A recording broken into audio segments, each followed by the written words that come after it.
नमस्कार, मैं हूं संजय शर्मा। आप देख रहे हैं 4 PM न्यूज नेटवर्क। अभय दुबे जी के साथ शो करता हूं। मैंने उनसे पूछा कि मैंने दो दो बार खून निकाला अपनी यहाँ उंगली से और बार बार देखा, इधर से देखा उधर से देखा कि ये खून है या सिंदूर है। लेकिन मुझे दोनों बार खून नजर आया। मैंने अभय दुबे जी से कहा कि आप भी ब्लड टेस्ट कराएं, तो आप टेस्ट करा के देखिएगा कहीं आपका खून बह रहा है या सिंदूर बह रहा है। गजब है हमारे प्रधानमंत्री जी। एक टाइम आपको याद होगा मिथुन चक्रवर्ती की डिस्को डांस टाइप की पिक्चरें बहुत आती थी और उसी टाइम में अल्ताफ राजा का गाना हर टेम्पू में, थ्री व्हीलर में बजता रहता था। कुछ कुछ ऐसा ही हाल प्रधानमंत्री जी का हो गया है। अमेरिका के चचा ट्रंप ने सीज फायर करा दिया, उनके सामने मोदी जी की आवाज नहीं निकली। अब कह रहे हैं मेरा मेरा दिमाग ठंडा रहता है, खून गर्म है, मेरे खून में सिंदूर बह रहा है। कुछ दिन पहले कह रहे थे मैं व्यापारी हूं, मेरे खून में व्यापार बहता है। अब व्यापार कन्वर्ट हो गया, अब वो सिंदूर बहने लगा। पूरे देश में मजाक होने लगी है। प्रधानमंत्री जी, मुझे नहीं पता उम्र के इस पड़ाव में आके ऐसी क्यों बातें कह रहे हैं कि जिससे उपहास हो रहा है। आज तक नहीं पूछ पाए अमेरिका से कि सीज फायर हम ना करते तो आप हमारा क्या करते, हम आपकी बात क्यों माने, मेरे अंगने में तुम्हारा क्या काम है। उस समय डर गए और अब बीकानेर में चुनाव की रैली में ऐसी बातें कर रहे हैं। चुनाव टाइप की रैली है, जगह जगह होर्डिंग्स लगने लगे हैं, प्रधानमंत्री जी युद्ध की पोशाक पे नजर आने लगे हैं। लेकिन कांट की हाडी बार बार नहीं चढ़ती। देश ने ऐसे नाटक बहुत देख लिए हैं और हमारे आतंकी अभी तक नहीं पकड़े गए। लेकिन युद्ध जो है वो बिहार के चुनाव में काम आने लगा है। ईडी को बहुत ज्यादा फटकारा सुप्रीम कोर्ट ने, कहा कि आप संविधान के खिलाफ काम कर रहे हैं। बढ़िया हो कि ईडी के एक दो अफसर जेल भेजे जाएं, तब उनको समझ में आएगा कि सरकार के इशारे पे गैर कानूनी काम नहीं किया जा सकते। और दर्दनाक तस्वीर सत्यपाल मलिक के सामने आई। वो गवर्नर जिसने राम माधव संघ के प्रचारक और अंबानी के ऊपर 300 करोड़ रिश्वत देने का आरोप लगाया था। इन दोनों का तो कुछ नहीं बिगड़ा, लेकिन सीबीआई ने सतपाल मलिक के खिलाफ चार्जशीट दाखिल कर दी। अजब देश है, गजब देश है और पता नहीं क्या क्या बातें चल रही हैं। अभय दुबे जी से मैंने विस्तार में बातचीत की है, सुनिएगा। बहुत अच्छी बातचीत है। रिक्वेस्ट आपसे कि हम लोगों ने बहुत मन से 4 PM मिडिल ईस्ट शुरू किया है। खाड़ी के देशों की बढ़िया बढ़िया खबरें आपको मिलेंगी। ये उसका लोगो है। अगर आप यूट्यूब में जाएंगे, 4 PM मिडिल ईस्ट डालेंगे, इस चैनल को सब्सक्राइब करेंगे, तो आपको खाड़ी के देशों की कई अद्भुत कहानियां सुनाई पड़ेंगी। चलते हैं अभय दुबे जी के पास। चैनल को सब्सक्राइब ज्वाइन करिएगा, सुनिए क्या क्या कहते हैं। 4 PM न्यूज नेटवर्क में स्वागत है अभय दुबे जी आपका। आज मैंने वो जो अपने हाथ पे यहाँ पे 2 बार सुई लगा के देखी, एक बार उंगली पे लगाई और एक बार यहाँ सुई लगा के देखी। यहाँ पे तो इंसुलिन कभी कभी शुगर टेस्ट करने की लगाता हूँ, लेकिन छोटी सी छुपा के देखी। मैंने कहा एक यहाँ से और एक यहाँ से खून निकाल के देखूं, खून निकलेगा या सिंदूर निकलेगा। मेरे को पहली बार भी खून ही निकला, दूसरी बार भी खून निकला। फिर मुझे लगा हो सकता है कि जो इंसान सामान्य इंसान नहीं होते, बायोलॉजिकल नहीं होते, वो कहीं से अवतरित होते हैं, तो उनके अंदर खून की जगह सिंदूर आ सकता है। लोग प्राइम मिनिस्टर के बयान का मजाक उड़ा रहे हैं। प्राइम मिनिस्टर ने कहा कि मैं सीना तान के खड़ा हूं बीकानेर में। उन्होंने कहा मेरा दिमाग ठंडा रहता है, खून गर्म रहता है। और मोदी के रक्त जो है उसमें खून नहीं बह रहा, धमनियों में सिंदूर बह रहा है। कुछ दिन पहले उन्होंने कहा था मैं व्यापारी हूं, मेरे खून में व्यापार बहता है। आज कह रहे हैं खून में सिंदूर बहता है। दुनिया के, मैं दावा कर सकता हूँ, लोग मजाक उड़ा रहे हैं, दुनिया के किसी राष्ट्र अध्यक्ष ऐसा नहीं है जिसके खून में इतनी तेजी से चेंज हो सकता हो। कभी खून व्यापारी हो जाता है, कभी खून सिंदूर वाला हो जाता है। आप टेस्ट कराते हैं, ब्लड टेस्ट कभी इस बार कराए तो आप भी चेक कराइएगा कि सिंदूर है या खून है।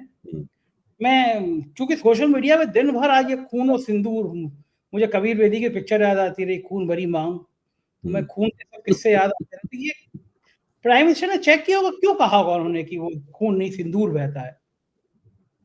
देखिए संजय जी, जिसको राजनीति का काका भी आता है वो इस बात को जानता है कि इस वक्त भारत के प्रधानमंत्री नरेंद्र मोदी छवि के संकट से जूझ रहे हैं।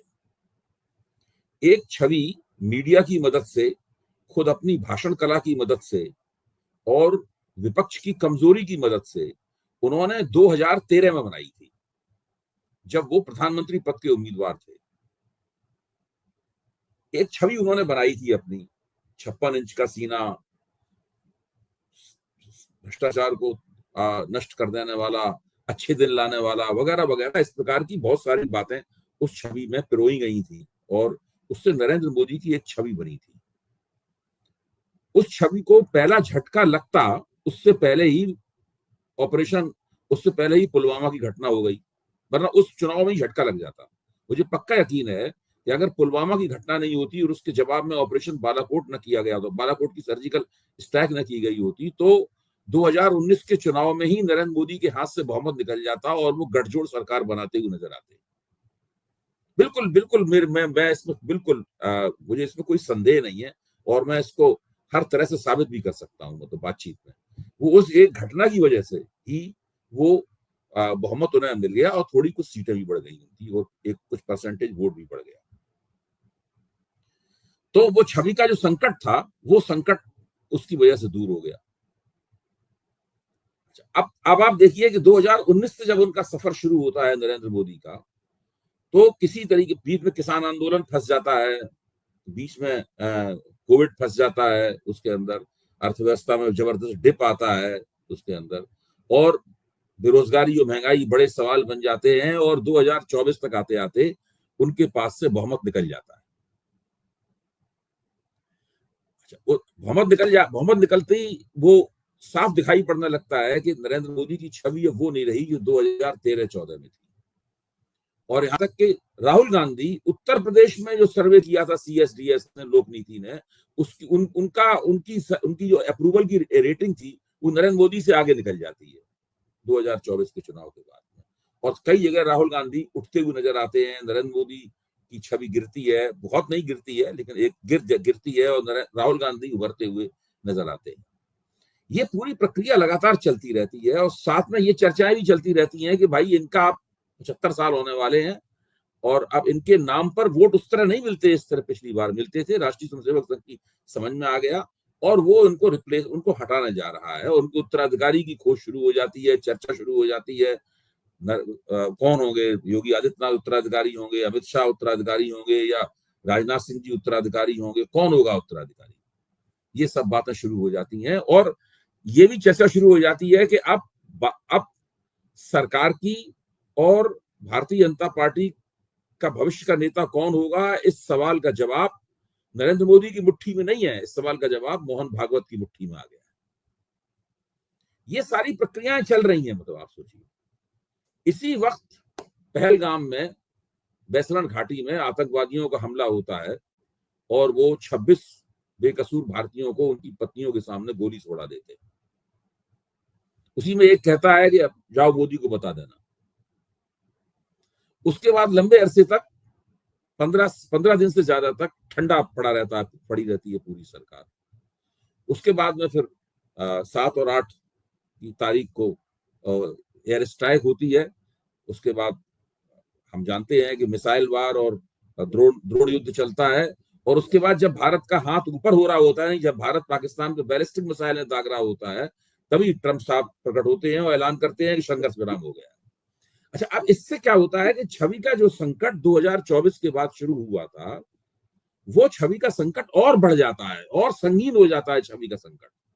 अब नरेंद्र मोदी कैसे वो बालाकोट स्ट्राइक से जो छवि प्राप्त हुई थी या 2013 में जो छवि बनाई थी, जिसका नवीकरण बालाकोट स्ट्राइक में हो गया था, रेनोवेशन हो गया था उस छवि का, वो छवि अब दोबारा किस तरीके से प्राप्त करें? अब तो सब जगह चर्चा ही चल रही है कि भाई दुनिया का कोई भी देश भारत के साथ खड़ा हुआ नहीं है। वो कौन से विमान हैं जो गिर गए, जिन्हें पाकिस्तान ने चीनी साथ सामान, चीनी हथियारों और विमानों से गिरा दिया? वो कौन से विमान है? एयरफोर्स भी कह रही है कि भाई हमारे पायलट वापस आए हैं, विमान नहीं वापस आई, एयरफोर्स का दावा नहीं है। तो ये सब जो पूरी स्थिति है, इस स्थिति में बहुत मुश्किल है 2013 और 2019 वाली छवि को, पोस्ट बालाकोट छवि को दोबारा हासिल कर पाना। और ये चीज नरेंद्र मोदी की बिल्कुल समझ में आ गई है कि वो छवि दोबारा हासिल, इसीलिए वो कोशिश कर रहे हैं कि कोई पुरानी लफाजी, किसी किस्म की कोई लफाजी जो है वो पकड़ में आ जाए, एक ऐसी चीज पकड़ में आ जाए कि लोगों को पसंद आ जाए। जैसे अच्छे दिन लोगों को पसंद आ गई थी, 56 इंच का सीना लोगों को पसंद आ गया था। ये सब बातें जो करते थे लोगों को बड़ी पसंद आती है। लोगों नए किस्म का आदमी है, नए किस्म की बात कर रहा है। कांग्रेस के शासन से लोग उकता चुके थे। यहाँ तक अटल बिहारी वाजपेयी का शासन भी उनको लगता था कि बदली हुई कांग्रेस का ही बदला हुआ शासन है। लोगों को लगता था, ऐसा नहीं लगता था अटल बिहारी वाजपेयी का शासन कोई अलग तरह का शासन है जो कांग्रेस से रेडिकली भिन्न तरह का है। उन्हें लगा कि मोदी में वो बात है। इसलिए मोदी की बहुत सारी ज्यादतियां, जैसे कि सबसे बड़ी ज्यादती तो उनकी नोटबंदी थी, वो भी लोगों ने बर्दाश्त कर ली। लोग उसको पी गए, लोगों ने लगा कि नया आदमी, इसको मौका दो। फिर अटल बिहारी, जब संसद में हमला हुआ अटल बिहारी वाजपेयी के जमाने में, अटल बिहारी वाजपेयी ने फौज तो मोबिलाइज कर ली थी, लेकिन वो विदेश नीति के जरिए ही उस मसले से निपटने की उन्होंने कोशिश की। अटल बिहारी वाजपेयी ने कारगिल में जरूर उन्होंने लड़ाई लड़के अब वापस युद्ध जीता उन्होंने, अटल बिहारी वाजपेयी ने, लेकिन संसद में हमले का अटल बिहारी वाजपेयी का यही रवैया रहा। मोदी जी ने एक हल्की पूरी एक उड़ी स्ट्राइक की और एक बालाकोट स्ट्राइक की, लेकिन उससे लोगों को लगा कि ये आदमी अटल बिहारी वाजपेयी जैसा नहीं है और इसका मोदी जी को फायदा हुआ। विपक्ष की तमाम आलोचनाओं और आपत्तियों के बावजूद मोदी जी को इसका फायदा हुआ। अब असली दिक्कत यह है कि इतना, वो तो बालाकोट स्ट्राइक तो बहुत छोटी थी, एक हफ्ते से ज्यादा का ये जो युद्ध हुआ, एक हफ्ते का हुआ मेरे ख्याल से युद्ध है, एक हफ्ते से ज्यादा संघर्ष, फौजी संघर्ष हुआ, इसमें बहुत अनाप शनाप दोनों तरफ से संसाधन भी खर्च हुए, विमान भी गिरे और एक दूसरे को काटने वाले दावे भी हुए। मोदी जी को छवि में वो उछाल नहीं मिल पा रहा जिसकी उन्हें उम्मीद थी। और साथ में यशवंत देशमुख ने सर्वे कर दिया, जो सर्वे में आया कि भाजपा के समर्थकों का एक हिस्सा ही पूछ रहा है सवाल, जो विरोधी है वो तो पूछ ही रहे हैं सवाल। ये जो कांग्रेस ने सवालों की सूची तैयार की है, जो सरकार के सामने रखी है, हम लोग जानते हैं वो सवाल क्या है। वो सवाल केवल कांग्रेस के सवाल नहीं है, वो भारतीय जनता पार्टी के समर्थक वर्ग के भी सवाल है। ऐसी बात नहीं है कि वो भाजपा को गाली दे रहे हैं या मोदी गाली दे रहे हैं, वो आप वोट नहीं देंगे इसका अनाउंसमेंट कर रहे हैं और आगे वोट नहीं देंगे, ऐसी कोई बात नहीं है। अभी तक इस तरह की कोई, मैं नहीं समझता हूं कि बात यहां तक पहुंची है, लेकिन बात यहां तक पहुंच सकती है, इसका अंदेशा। इसलिए बहुत ज्यादा परेशान है कि क्या ऐसा किया जाए कि हम कहें अब ये एक तरह की लफाजी है कि मेरी रगों में गरम गरम सिंदूर बह रहा है।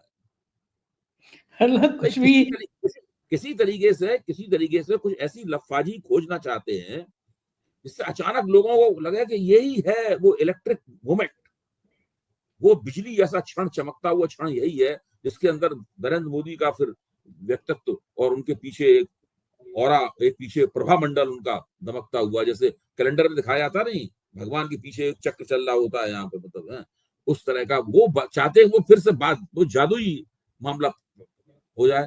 दरअसल भारत की राजनीति आज दिशा में किसी के पास वो जादुई आभा मंडल नहीं है। हमारे मायावती के पीछे जादुई आभा मंडल होता था, दलितों की नेता है, दलित की बेटी, चला गया। नरेंद्र मोदी के पीछे जादुई आभा मंडल होता था 13, 14, 15 में तो था निश्चित रूप से, मतलब गया, खत्म हो गया। राहुल गांधी धीरे धीरे उभर रहे हैं, अभी वो उस स्थिति में नहीं आ पाए हैं जो दावा कर सकें कि भाई उनके पीछे वो ऐसा जादुई आभा मंडल है। लेकिन जब उन्होंने भारत जोड़ो यात्रा की थी, उस वक्त उनकी एक तपस्वी और संत की छवि प्रोजेक्ट हुई थी, जिससे मोदी जी और पूरी भाजपा चौंक गई थी।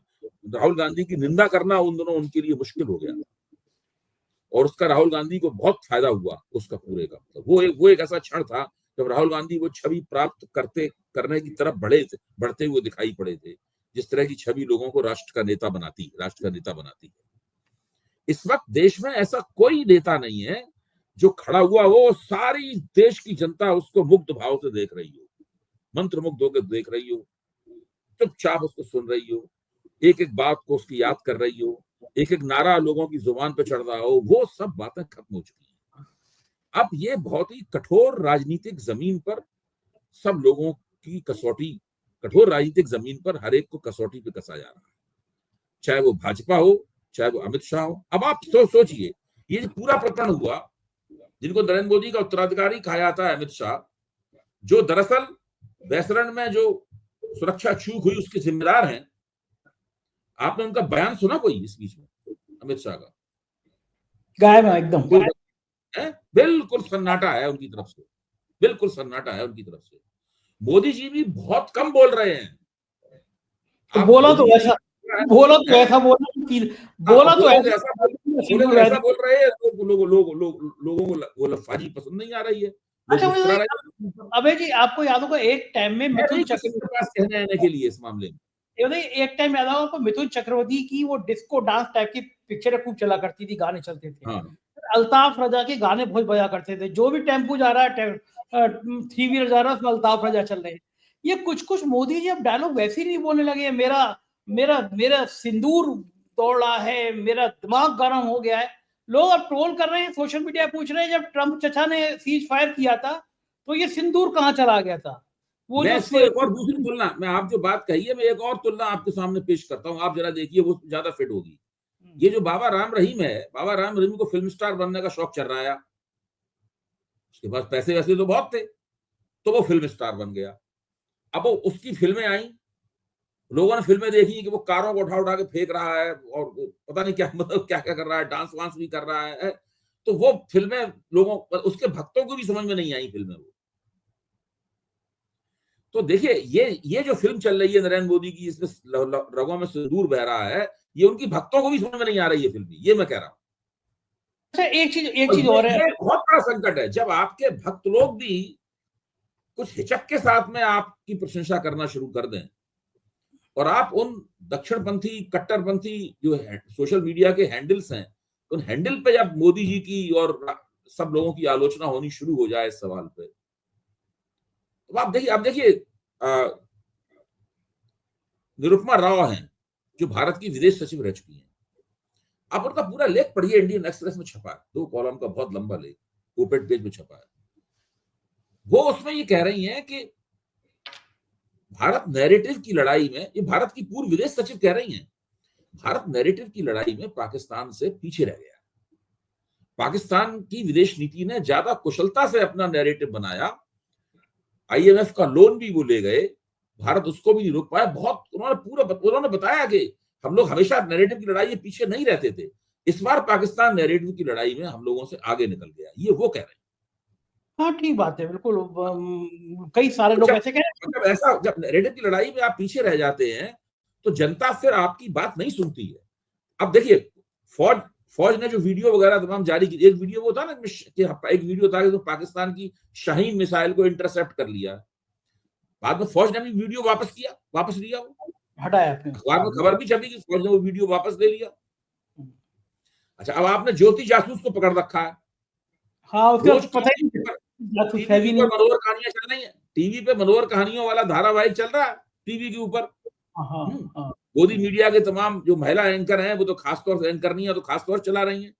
तो जब हिसार की पुलिस ने कह दिया कि सब बातें चल रही हैं सही नहीं है, अभी तो कोई सबूत नहीं मिला है उसका, कोई उसके खिलाफ कोई, कुछ उसके पाकिस्तान से जुड़े हुए लोगों से संबंध जरूर पता चले हैं, लेकिन कोई ऐसा सबूत नहीं मिला है कि उसने कहीं से, अच्छा ये तो एक बहुत बड़ी बात है कि अगर उसके पास रक्षा संबंधित कुछ रहस्य थे, कुछ सूचनाएं थी, तो वो सूचनाएं कहां से आई उसके पास?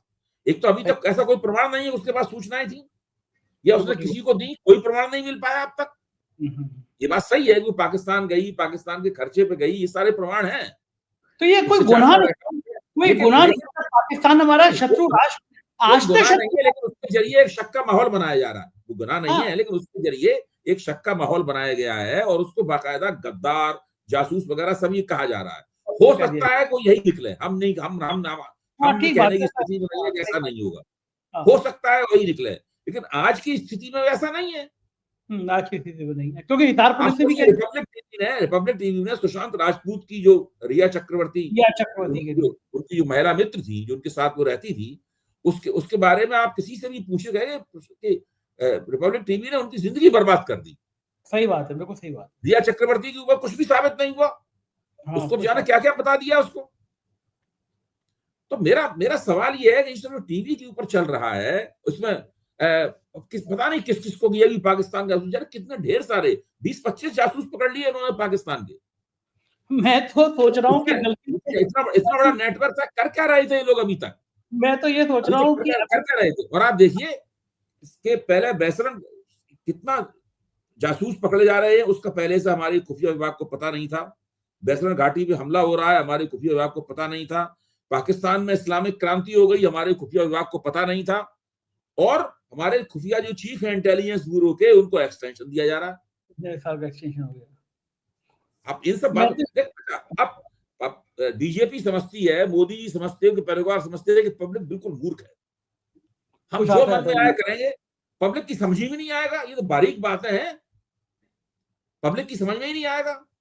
इनको ये नहीं पता है कि धीरे धीरे करके जो पढ़े लिखे समझदार लोग हैं, जो अखबारों को पढ़ते हैं, टीवी को ध्यान से देखते हैं, आपस में चर्चा करते हैं, बिटवीन दी लाइंस पढ़ने की कोशिश करते हैं, उनको जब उनके मन में संदेह के बीच पड़ जाते हैं एक बार, तो हमारे आपकी तरह वो सोशल मीडिया पर भाषण नहीं देते, ना वो अखबारों में लेख लिखते हैं, लेकिन संदेह के जो बीच पड़ जाते हैं, फिर वो 50 लोगों से उनकी चर्चा करते हैं, 50 लोग फिर 100 लोगों से चर्चा करते हैं, 100 लोग फिर 1000 लोगों से चर्चा करते हैं, फिर वो देहात में जो चाय का ढाबा है वहां पहुंच जाती है बात। सही बात है। और मेरे को तो एक बात और फिर वोटिंग पे उसका असर दिखाई पड़ता है। अच्छा, मेरे को तो एक बात और समझ में नहीं आती अभय जी, जो बार बार प्रधानमंत्री मंच पे भाषण देते हैं कि मैंने अपना घर परिवार त्याग दिया, देश की सेवा में त्याग दिया, मेरा परिवार मैंने छोड़ दिया, मतलब वो मापदंड ये बनाते हैं कि जो परिवार छोड़ देता है वो महान व्यक्ति होता है। इस देश में परिवार एक महत्वपूर्ण स्तंभ है। जब कोरोना काल चल रहा था तो मैंने जो भक्त थे उनके मुंह से गालियां सुनी थी कि योगी और मोदी परिवार का दर्द क्या जाने, इनका अपना परिवार नहीं है। परिवार होने को ऐसे, परिवार छोड़ना आपका निजी मामला है, आप परिवार छोड़ें, आप परिवार को संग रखें, आप बच्चे करें ना करें, किसी भी व्यक्ति का, पत्रकार हो, नेता हो, अफसर हो, इसका निजी मामला है। इसका राष्ट्र का क्या सरोकार, मतलब जिनके परिवार होते हैं वो राष्ट्र अच्छा सही है संजय जी, आपकी बात सही है, लेकिन इसमें एक पहलू है इसका, उस पर भी हम लोगों को गौर करना चाहिए। मोदी जी किस चीज का, मतलब मोदी जी कहाँ लोगों की कमजोर नस पकड़ना चाहते हैं, जिसके लिए ये सब बातें कही जाती है। आमतौर पर ये माना जाता है कि भारत में जो वोटर है वो या तो कोई पिता सरीखी कोई हस्ती है उसको वोट देना पसंद करता है, कोई फादर फिगर चाहिए उसको, एक ऐसा बुजुर्ग चाहिए, जैसे चरण सिंह है? चरण सिंह जब पूरे उत्तर प्रदेश, आजमगढ़ वगैरह में सब कहीं, इटावा, आजमगढ़ में भाषण देते थे तो वो कहते थे कि अगर आपको किसी यादव को वोट देना है तो मुझसे बुजुर्ग यादव कौन सा होगा। वहां के लोग चौधरी चरण सिंह यादव जिंदाबाद का नारा लगाते थे। वो देखते थे कि एक सफेद बालों वाला एक बुजुर्ग आदमी खड़ा हुआ है, अपने आप को यादव कह रहा है, तो यादव चरण सिंह जी यादवों के नेता हो गए। बहुत से लोग जानते ही नहीं थे कि ये तो जाट है चरण सिंह। और चरण सिंह जी ने ये खेल बहुत बहुत दिन तक खेला। मैंने खुद सुना उनका भाषण ये कि अगर आपको किसी यादव को वोट देना है तो मुझसे ज्यादा बुजुर्ग यादव कौन सा होगा। तो लोग आमतौर पे क्या है, एक तो किसी फादर फिगर को वोट देना चाहते हैं, किसी के साथ अपनी शिनाख्त करना चाहते हैं, आइडेंटिफाई करना चाहते हैं, पहली बात। दूसरी बात लोगों में ये होती है कि लोगों को अगर लगे उनका नेता त्यागी तपस्वी है, कुर्बानियां देने से नहीं हिचकता है और रोजमर्रा की जिंदगी में दूसरे और चक्करों से नहीं उलझा हुआ। इस बीच में परिवारवाद भी राजनीति में भारत में बहुत है। तो एक ऐसा व्यक्ति जो कहता है कि भाई हमारा तो कोई परिवार ही नहीं है, इसलिए हम पे परिवारवाद का आरोप लग ही नहीं सकता, दूसरों पर परिवारवाद का आरोप लगाता है। तो मोदी जी इन सब बातों का लाभ उठाना चाहते हैं, उन्हें लाभ मिला भी है इन सब बातों का, इसमें कोई शक नहीं, लेकिन ये सब पुरानी हो गई ये बातें अब, ये मैं कह रहा हूँ। कब तक चलेगा एक ही टेप रिकॉर्ड? हो चुका, ये तो काट की हांडियां है, एक बार चढ़ गई। आपके पास, लोगों के पास एक काट की हांडी होती है, इनके पास 10-12 थी। ऐसा है कि लोगों के पास एक काट की हांडी होती है, इनके पास 10-12 थी। वो सब 10-12 हांडियां 10 साल में खत्म हो चुकी हैं। 2024 को पता चला है कि इनको काट की हांडियां इनकी सब खत्म हो चुकी हैं, बहुमत गिर गया उनका। आपने उस ज्योति जासूस की बात करी अवैध जी, मुझे याद आया कि बहुत बड़े शायर थे, उन्होंने मुझसे कहा कि पाकिस्तान में बड़ा मुशायरा होता है, इस बार आपको भी नहीं होता जाएगा। तो मैं सोच रहा हूँ गलती से मैं चला गया होता पाकिस्तान तो अरे मत जाइए अभी, तो मैं बंद हो गया होता ज्योति की पड़ोस वाली। अरे अभी मत जाइए, अभी मत जाइए, अभी तो नहीं, लेकिन आपको गद्दार घोषित कर दिया जाएगा। इतना होने के बावजूद भी भारत ने अभी तक पाकिस्तान को शत्रु राष्ट्र घोषित नहीं किया है, वो हमारा शत्रु राष्ट्र आज भी नहीं है। बातें हमने कहा कि हम वो जो परेड है बाघा बॉर्डर वाली बंद, जिस दिन हमला हुआ वो शुरू हो गई। अब इनसे पूछो कि क्या वो आतंकी मिल गए जो तुमने परेड शुरू करा दी वहां पे, वो बंद क्यों कराई गई? अभी जयशंकर से सवाल पूछा गया विदेश में कि आपको वो आतंकवादी कहाँ हैं जिन्होंने हमला किया था, क्या उन्हें पकड़ लिया गया? तो नहीं, हमने उनको पहचान लिया गया गजब आइडेंटिफाई कर लिया, उनको पकड़ा नहीं गया। इतना महान काम कर दिया। लेकिन एक और बड़ी घटना हुई है, सुप्रीम कोर्ट ने ईडी को बहुत बुरी तरह फटकारा है और सुप्रीम कोर्ट ने यह कहा है कि ईडी संविधान के खिलाफ जाके काम कर रही है। सुप्रीम कोर्ट बार बार ईडी को, सीबीआई को चेतावनी दे रहा है। बड़ी दर्दनाक तस्वीर आज सत्यपाल मलिक की सामने आई सोशल मीडिया पे। तस्वीर देख के दुख हुआ मुझे। जम्मू कश्मीर का वो गवर्नर जिसको 300 करोड़ रुपए की रिश्वत देने का आरोप राम माधव संघ के प्रचारक और अंबानी ग्रुप पे था, उसने बता दिया ये 300 करोड़ की रिश्वत लेने आए थे। सीबीआई जांच हुई, उनसे तो पूछताछ नहीं हुई, लेकिन सीबीआई इनसे पूछताछ कर रही थी। और दूसरे केस में आज वो बेचारा बिल्कुल मरणासन अस्पताल में हालत में अस्पताल में है, बेड पे है, ईश्वर उनको लंबी उम्र दे। लेकिन सीबीआई ने इस तरह के व्यक्ति को आज एक मामले में चार्जशीट दे दी, मलिक साहब को चार्जशीट दे दी, और मलिक साहब को जो रिश्वत देने गए थे संघ के प्रचारक राम माधव जी, उन पर कुछ नहीं हुआ। सुप्रीम कोर्ट ने ईडी को बहुत बुरी तरह फटकारा, लेकिन क्या फटकार से ये ईडी और सीबीआई सुधर जाएगी या इनके कुछ नकेल अच्छा, आप बताइए सुप्रीम कोर्ट की फटकार से अगर सुप्रीम कोर्ट की फटकार का कोई असर पड़ता तो ये आपके जो राज्यपाल लोग हैं, जो हमारे उपराष्ट्रपति महोदय हैं, इन लोगों को चेतना आती? कोई चेतना नहीं आई। ईडी और सीबीआई, इनकम टैक्स, ये पूरी तरह सरकार के प्यादे हैं। इनकी जो संस्थागत स्वायत्तता है, इनकी जो इंस्टीट्यूशनल ऑटोनॉमी है, वो पूरी तरीके से खत्म हो चुकी है। इसमें चुनाव आयोग को भी आप जोड़ लीजिए, इन सभी जगहों की संस्थागत स्वायत्तता खत्म हो चुकी है पूरी तरह। कोई इंस्टीट्यूशनल ऑटोनॉमी इनके अंदर नहीं है। मुझे लगता है इस वक्त देश में केवल एक संस्था ऐसी है जिसकी इंस्टीट्यूशनल ऑटोनॉमी, दो संस्थाएं ऐसी हैं जिनकी इंस्टीट्यूशनल ऑटोनॉमी अभी है। एक तो सुप्रीम कोर्ट की इंस्टीट्यूशनल ऑटोनॉमी है, दूसरे फौज की इंस्टीट्यूशनल ऑटोनॉमी, फौज की। इनकी बाकी सबकी इंस्टीट्यूशनल ऑटोनॉमी एक बीजेपी सरकार ने पिछले 10 साल में तकरीबन खत्म कर दी। जिस दिन ये सरकार नहीं आएगी उस दिन हमें देखना पड़ेगा कि नई सरकार भी आके इसी रवैये को जारी रखती है या वो इन संस्थाओं को वास्तव में स्वायत्त बनाने की तरफ एक कदम बढ़ाती है, दोबारा उनकी पुरानी स्वायत्तता उनकी वापस करती है। ये सब देखना पड़ेगा, क्योंकि बहुत ज्यादा बुरी हालत है। वो सब लोग इंतजार करते रहते हैं कि इनके हस्तक्षेप से कब हम राजनीतिक गोटी अपनी लाल कर पाएंगे। तो ये सारा की सारी प्रक्रिया चलती रहती है और अभी ये बार बार होगा, ये रुकेगा नहीं। बिल्कुल ठीक बात है, बहुत बहुत शुक्रिया। देखिए, सुप्रीम कोर्ट अगर इनमें से किसी को टांगना शुरू कर दे, होता क्या है, सुप्रीम कोर्ट केवल डांट लगाता है। सुप्रीम कोर्ट सजा नहीं देता। सजा दे सकता है वो ईडी वालों को बुला के कहे कि चलिए अब आपका काम हो गया, आपका काम हो गया, अब आपके ऊपर हम ये करते हैं आपके खिलाफ, ये आपको ये दंड दिया जाता है। जब तक ये इतने बार हमने कहे अब आपके बार दंड दिया जाएगा, लेकिन वो जब तक नहीं करेगा तब तक कुछ नहीं करेगा, ऐसी रहे, तब डर जाएंगे, फिर नेताओं की बात मानने से झकने लगेंगे। बिल्कुल ठीक कह रहे हैं। बहुत बहुत शुक्रिया अभय जी, आपने इतना समय दिया, थैंक यू। ये थे अभय दुबे जी और पूरी बातचीत आपने सुनी। मुझको यकीन है बातचीत पसंद आई होगी तो एक प्यार भरा कमेंट अपने प्यार के साथ जरूर करिएगा। शुक्रिया, थैंक यू।